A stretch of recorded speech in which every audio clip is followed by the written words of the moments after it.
Hello વિદ્યાર્થી મિત્રો, તમે મજામાં હશો એવી અપેક્ષા છે।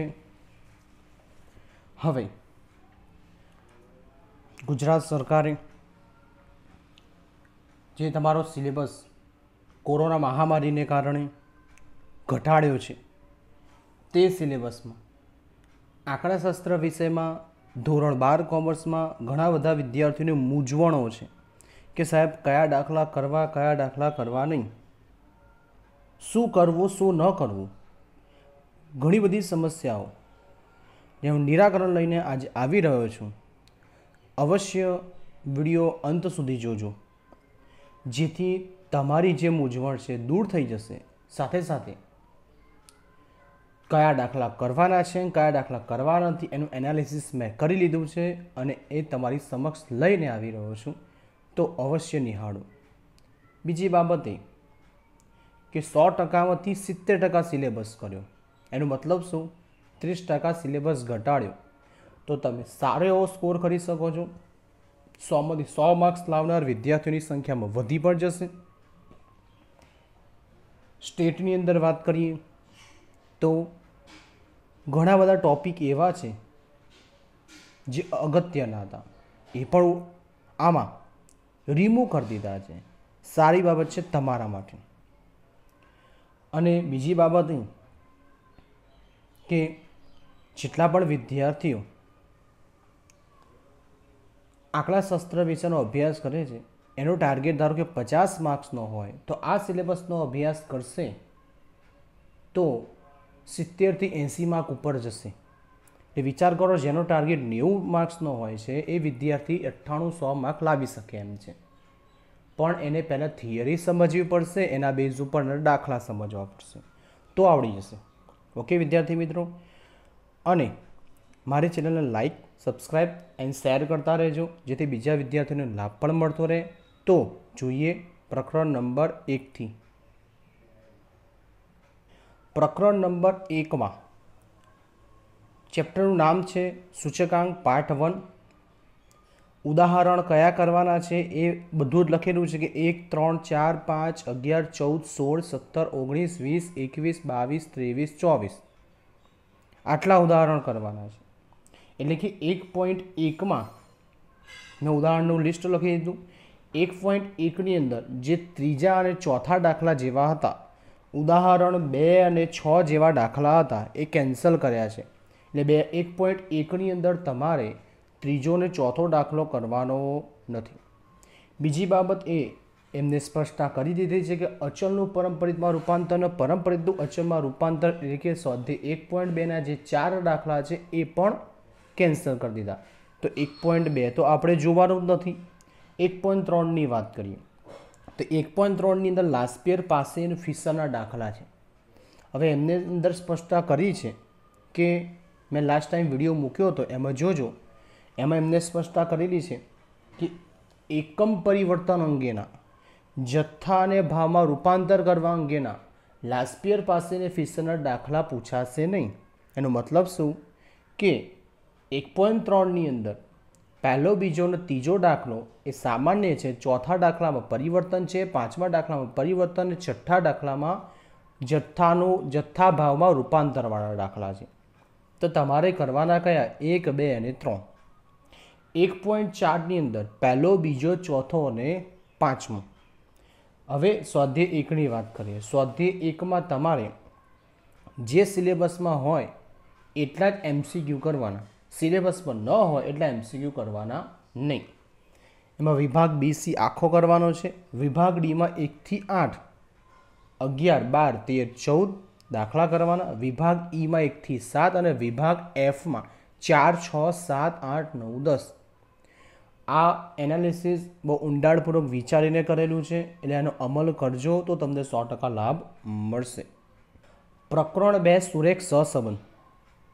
તો સુરેખ સહસંબંધમાં વિકર્ણ આકૃતિ તો પૂછાતી જ નથી અને ના પાડેલી છે।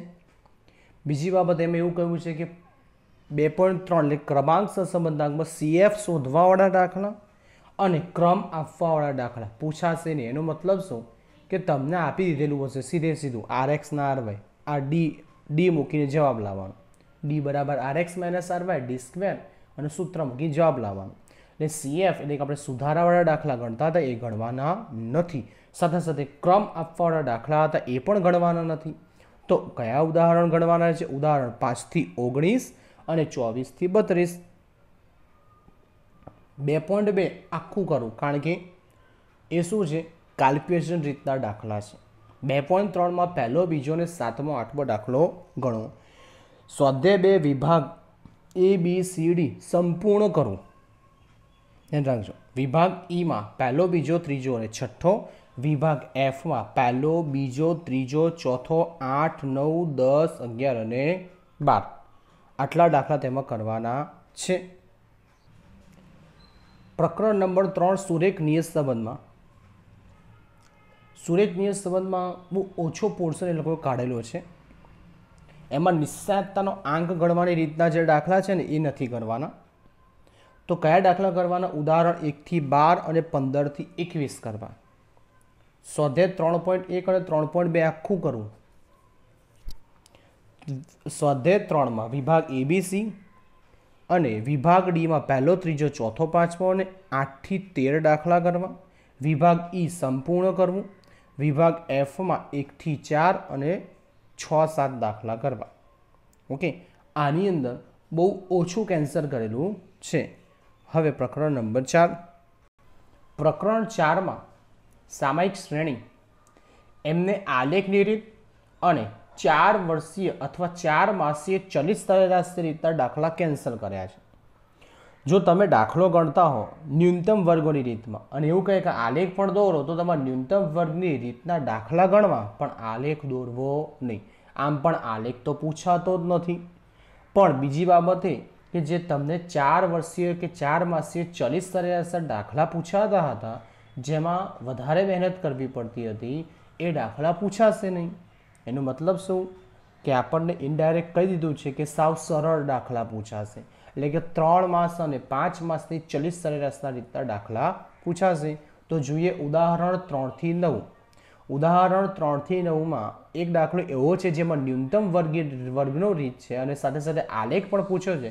તો આલેખ કરવા નહીં એવી મેં સ્પષ્ટતા કરી દીધી છે. 4.2 આખું કરું કારણ કે ન્યૂનતમ વર્ગની રીત છે. 4.3ની અંદર પહેલો અને ત્રીજો દાખલો કરો. બીજો અને ચોથો દાખલો છે 4 વર્ષીય ચલિત સરેરાશ શેર કરવો નહીં. વિભાગ સ્વાધ્યાય 4માં વિભાગ ABC આખો કરો. વિભાગ ડીની અંદર 1 થી 8 અને 10, 11. વિભાગ ઈમાં પહેલો, બીજો, ત્રીજો, પાંચમો અને વિભાગ એફમાં પહેલો, ત્રીજો અને ચોથો, જેમાં આલેખ કરવાનો નથી.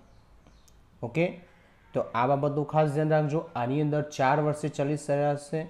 હું તો એમ કહું છું ઇન શોર્ટ કે પહેલા ભાગમાંથી બહુ ઓછું કેન્સલ કરેલું છે. તમારા માટે એક સારી બાબત છે. પહેલો ભાગ તમારા માટે બહુ જ સરળ છે. તમે સ્કોર કરવો હોય તો ઇઝીલી કરી શકાય છે. એક આપણી આ તક છે. જે કોરોના મહામારીને કારણે તમે ઓનલાઈન અભ્યાસ કરી રહ્યા છો તો નિયમિત અભ્યાસ કરજો. સોશિયલ મીડિયાનો ઉપયોગ ઓછો કરજો. હવે અગત્યનું છે પાર્ટ 2. જનરલી થાય છે એવું કે પાર્ટ 1ની અંદર આપણને ઝડપથી ખબર પડી જાય છે કે આમાં શું કરવું શું ન કરવું ટોપિક પરથી. પાર્ટ 2ની અંદર વિદ્યાર્થીઓ ઘણા બધા કન્ફ્યુઝ છે, સાહેબ આ કરવું કે ન કરવું. તો જો એનાલિસિસ કર્યું છે પાર્ટ 2માં પ્રકરણ નંબર 1 સંભાવના, તો એની અંદર 1 થી 26 ઉદાહરણ કરવા.